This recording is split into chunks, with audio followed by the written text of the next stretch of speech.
Hey everyone, welcome back. Today we have a bonus video which is a follow-up video to my last video where we took a look at a basic loader program that allowed us to enter a machine code program into our Sinclair Spectrum or ZX Spectrum Next computer and execute it from memory.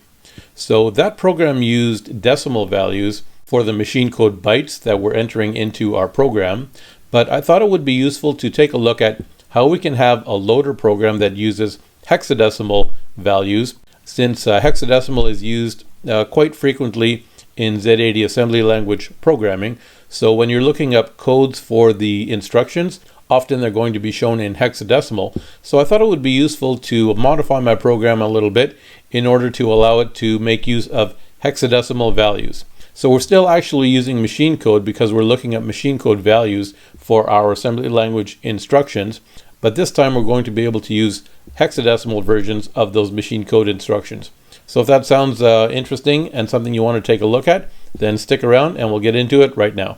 Alright, so here we have our program on the screen. This is our basic loader program that we took a look at in our last video, and there's been some modifications to it in order to allow it to use hexadecimal values this time. So let's take a look at it. Now down at the bottom here you can see, starting at line 5000, these data statements.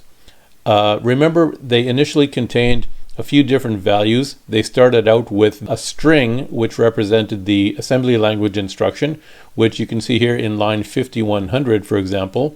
This assembly language instruction is load a, 2. So that's a string that's going to print out on the screen when we run this program, just to let us know which assembly language instruction we're actually dealing with. And then the next byte of data in this data statement, which is 2 here, that represents the number of bytes that this assembly language instruction translates to in machine code.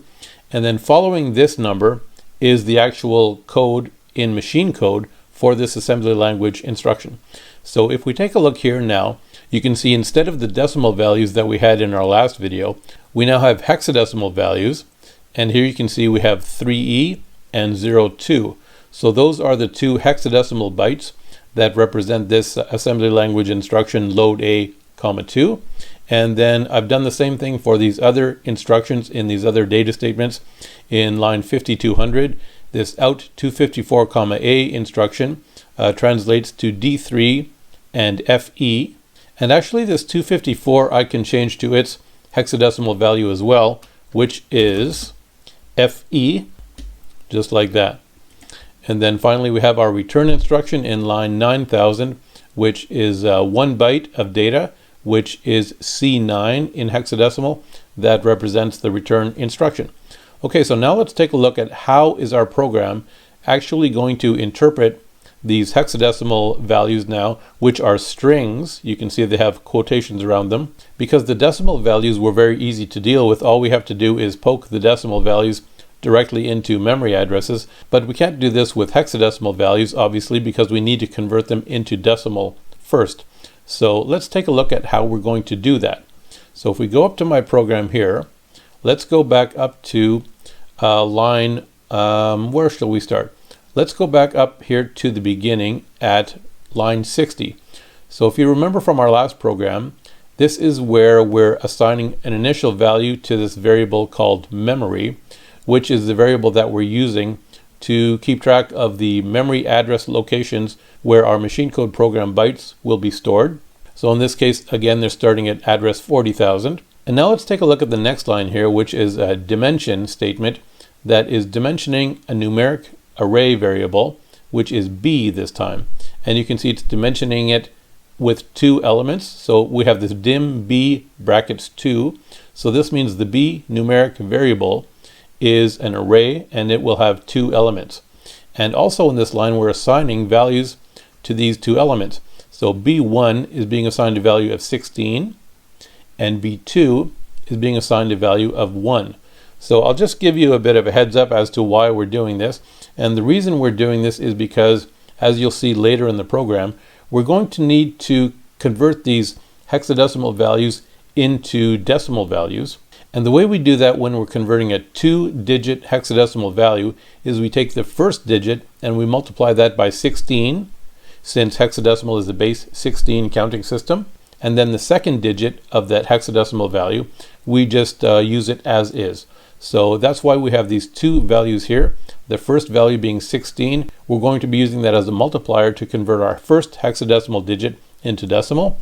And then the second value here is just 1, because the second digit in our hexadecimal value just gets used as is. And now I have an extra line of code here at line 80 as well, which says spectrum character $64. And what this does, it's used for the ZX Spectrum Next computer. So what this line does is it puts the computer into 64 column mode when we're looking at our basic program. So that for me makes it a bit easier to troubleshoot. It's kind of a neat trick you can do if you want your basic program to come up in 64 column mode. Then you can fit more characters on the screen, and I find it just a bit easier to troubleshoot that way. So that's why I have this line here. Now let's take a look at what other modifications I've made to this program in order to allow it to use hexadecimal values. So if we go down here to line 150, and if you remember from our last program, we used a read statement to read B string, which it says here reads a machine code byte into the variable byte. Well, actually it doesn't read it into the variable byte anymore because that was a numeric variable. It now reads it into this B string variable. So I'll just change this to B string. Just like that. Okay, so now we're reading a string from our data statement. So remember up here at line 100, we read I string, which is the assembly language instruction right here, LDA, 2.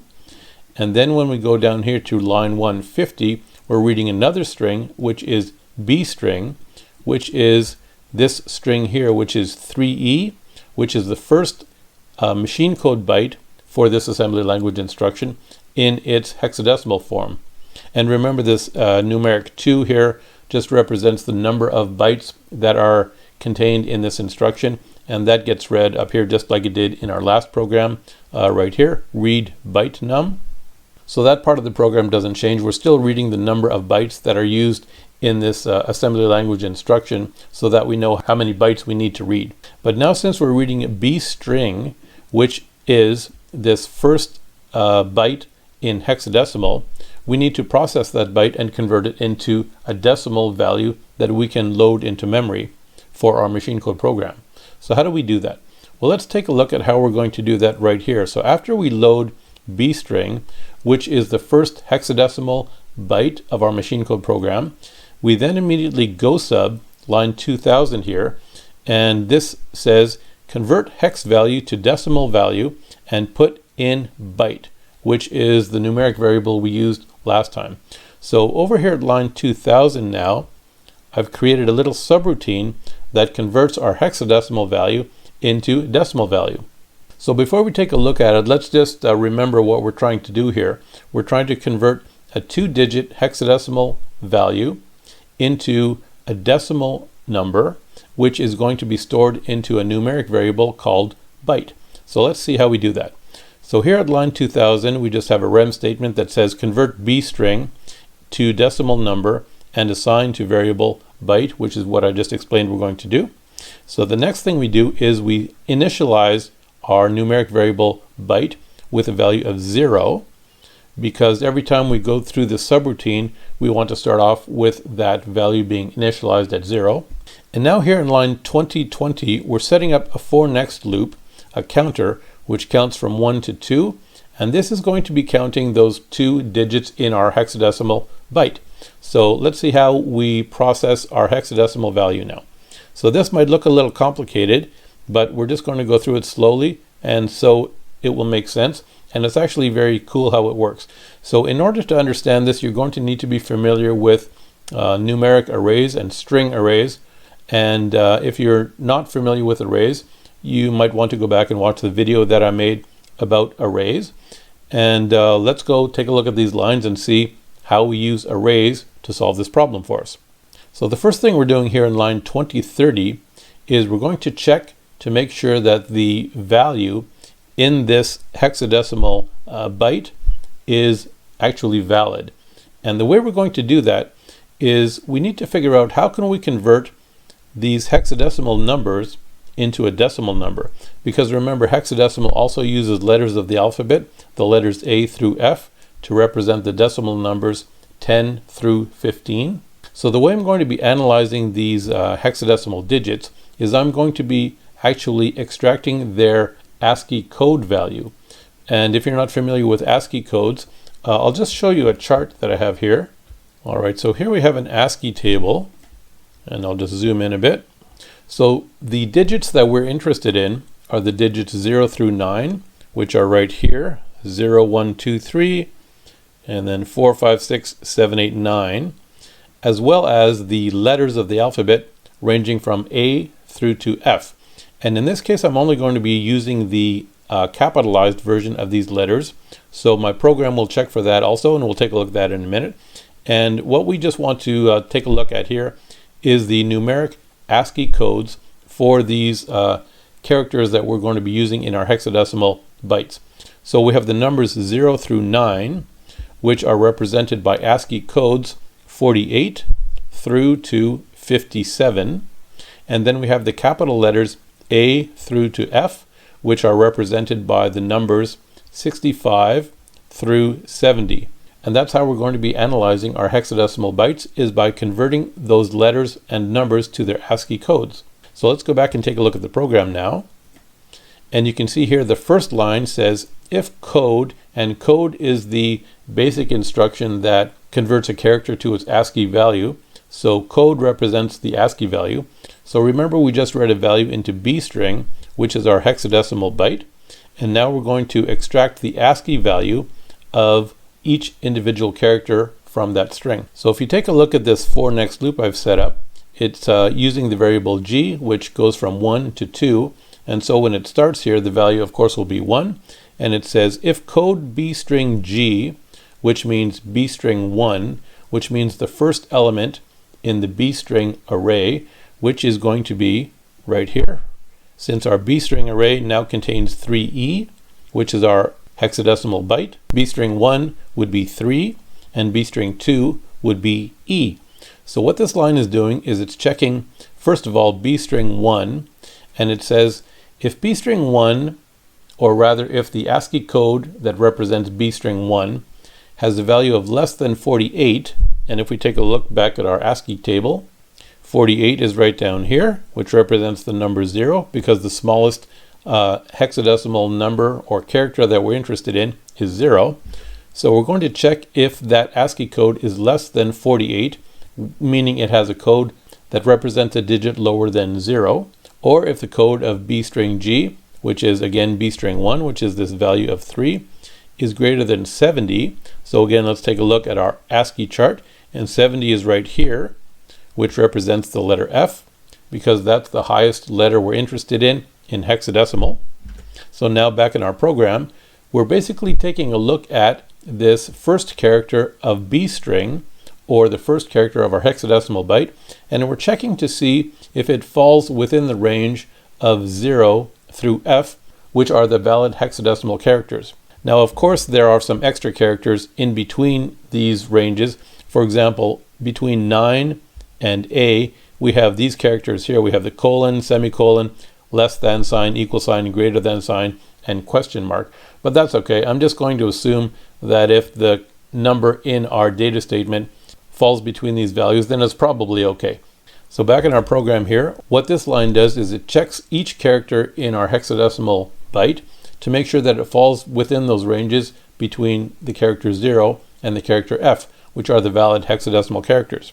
And if it doesn't fall within that range, so if it's less than 48 or it's greater than 70, then print at ink 2, which is red, it's going to print this little line of text here that says invalid hex value, and then it's going to print what the value is, which in this case is B string. So before we take a look at the rest of our program, why don't we just test it out and see how that works, just so we can get an idea of how the program is going to work before we examine the rest of our code. So what I'm going to do here is I'm going to change this value 3e to a value that's not valid in hexadecimal. So I'll change it to 3g, like that. And g, of course, is not a valid hexadecimal character. So let's go ahead and run the program now and see if this error message comes up. Alright, so I'm in my command window here, and I'll run my batch file to convert this program so I can run it in my CSpect emulator, which is right here. Here's our emulator here, and I'll just browse to my program, which is right down here, my project.bas. So now let's run it and take a look at what happens when it runs into that invalid G character in our first hexadecimal byte. So it says press a key to load machine code program, and let's see what happens. There we go, we have our error message, invalid hex value, because our hex value is 3G, and of course G is not valued, so far our program is working to at least filter out our invalid hexadecimal characters. And now let's go back to our program, and we'll take a look at the next line, which is right here at line 2040. And so now what it's going to do is try and convert each of those characters into their decimal values. So here it says if code B string G, and the code again is the Ascii code for that character, if it's greater than 64, and what is 64? Well, we'll take a look at our Ascii chart again. So 64 is right here. So a number greater than 64 would be starting at 65, which represents the character A. So what our program is doing is checking to see if the digit in that hexadecimal byte is a letter. So if it is a letter, then let's see what it's going to do. So if code B string G is greater than 64, meaning the character is a letter of the alphabet, it says then let byte, and remember byte is our numeric variable that we're using to keep track of the decimal value that we're going to poke into memory. It says let byte equal byte plus, and byte has already been reset to 0 right here. So it's going to be 0 plus what? It's going to be 0 plus the code of B string G minus 55. So why am I doing the code of B string G minus 55? Well, let's take a look back at our ASCII table again. So if our character is a letter between A and F, then what we're going to do is subtract the value of 55, as it shows right here, B string G minus 55. And so the code for the A, for example, is 65.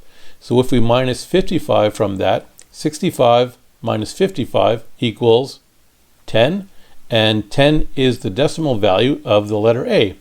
And that works for all of these letters as well. So if we subtract 55 from the ASCII code from any of these letters, that is going to give us the decimal value for that letter. So let's take a look at what we do with that. So it's going to assign the value into this variable byte with this code minus 55, which we now know is the decimal value to the equivalent hexadecimal letter character. But then we have another piece to our equation here, multiplied by BG. So what is BG? Well, remember at the beginning of our program, we assigned this B variable here, this B array, numeric array. So we have B1, which is 16, and B2, which is 1. So remember, we're going to use that as a multiplier. And if we take a look back at our line of code here, so we've already calculated the decimal value for our hexadecimal digit. And now what we're going to do is we're going to multiply that by BG. So the first time through this for next loop, G will be 1, and B1 equals 16. So that means since we're looking at the first character in our 2-digit hexadecimal value, we need to multiply that by 16 because it's a base 16 counting system. So the first digit of a 2-digit hexadecimal value needs to be multiplied by 16. So that's what we're doing right here. We're going to take this letter value, convert it to decimal, and multiply it by 16. So that will give us the decimal value for our first digit. But remember, that's only if this character is a letter. So what if the character is not a letter? Well, if you see at the end of this line here, if the character is a letter, it's going to convert that letter into a decimal value, and then it's going to go to line 260 right here, which means it's going to jump over line 250. But if that character is not a letter, then it's a number, then what are we going to do? Well, it's just going to fall down to this line 2050 right here, where it says let byte equal byte plus. So now instead of assigning a value to this byte numeric variable that represents a hexadecimal letter digit, we're going to assign a value that represents a hexadecimal number digit. And the way we're going to do that is we're going to say let byte equal byte plus what? Well, here we have code B string G. So again, we're looking at the code for the character. And this time, instead of subtracting 55, we're subtracting 48. And why are we subtracting 48? Well, again, we'll take a look at our ASCII code here. And 48, you can see, is right down here, which represents the value 0. So if our digit is 0, the code for 0 is 48. And if we subtract 48 from that code, then we'll have a value of 0, which is the decimal value of our hexadecimal number. So back in our program here, what we're going to do is assign that number, the decimal value, to this byte variable. And then, of course, we still have our multiplier at the end here, multiplied by bg. So again, if we're looking at the first number, then g will be 1, and we're going to multiply it by 16. And then the program just executes this next g instruction. But now when it goes through this loop a second time, g will have a value of 2. So remember back up at the beginning when we assigned our values to this b array, b2 here equals 1. That means our multiplier is 1, which means when our program is evaluating the second digit in our hexadecimal byte, the second digit doesn't get multiplied by 16, it just goes in at its current value, which essentially means it gets multiplied by 1. And that's what we're doing right here. We're multiplying it by bg, and the second time through this for next loop, we're just going to multiply that second digit by 1. And then of course we have our return instruction here, which returns back up to our program at line 160 here, where it pokes that byte into memory. Remember, the same way we did it in our program in our last video, we had this byte number value, which got poked or saved in memory, and that represents the machine code value for that assembly language instruction. And the only other change I made to this program is in the display. So now instead of just printing the decimal address and the decimal contents of that address, it's going to print the decimal address, but then it's also going to print bstring, which, remember, bstring is our hexadecimal instruction here, 3G. That's the hexadecimal value of our machine code byte, and then it's going to peek that memory location to print the decimal contents of that memory location, and then finally we're going to close the bracket. So now we have a program that can read hexadecimal values and convert them to decimal values, and then the program is going to print out for us the address where the byte is being stored, the assembly language instruction, as well as the hexadecimal value that's being stored in that address, and also the decimal value that's being stored in that address. And remember, the whole point of this program is to change the border color. So if you take a look down here, let's just go over our program quickly one more time. So our first instruction is LDA, 2. It's going to load the value 2 into the A register, which is also the accumulator. So actually in this program, why don't we change this value to, let's say, 4, which represents the color green. So we'll have a green border this time. So it's going to load the value 4 into the A register, and then it's going to execute this instruction, out FE, A, which means it's going to change the border color to whatever value is in the A register. That's what the out FE instruction does. And then finally we just have our return instruction here at the end, which is C9 in hexadecimal. So let's go ahead and run this program now and see what happens. Alright, so here we have our emulator, and I'll just browse to the program, which is right here, my project.bas. And now let's see what happens. Press a key to load machine code program. Alright. Oh, so we still have that invalid value in our program, so I better go back and change that. Alright, so I need to change this G here to what was it? E? Yeah, I think it was E. Oh, but it needs to be a capital E. So here I've put a lowercase e by mistake, and let's just test that out and see what happens. Alright, let's give it a try. And you can see even our lowercase e is being disqualified as invalid because that's the check we put in place. So the ASCII code value of that lowercase e doesn't fall within the range that we're checking. So even the lowercase e is invalid as far as our program is concerned. So we'll go back and change that now to a capital E right here. And now let's run it again.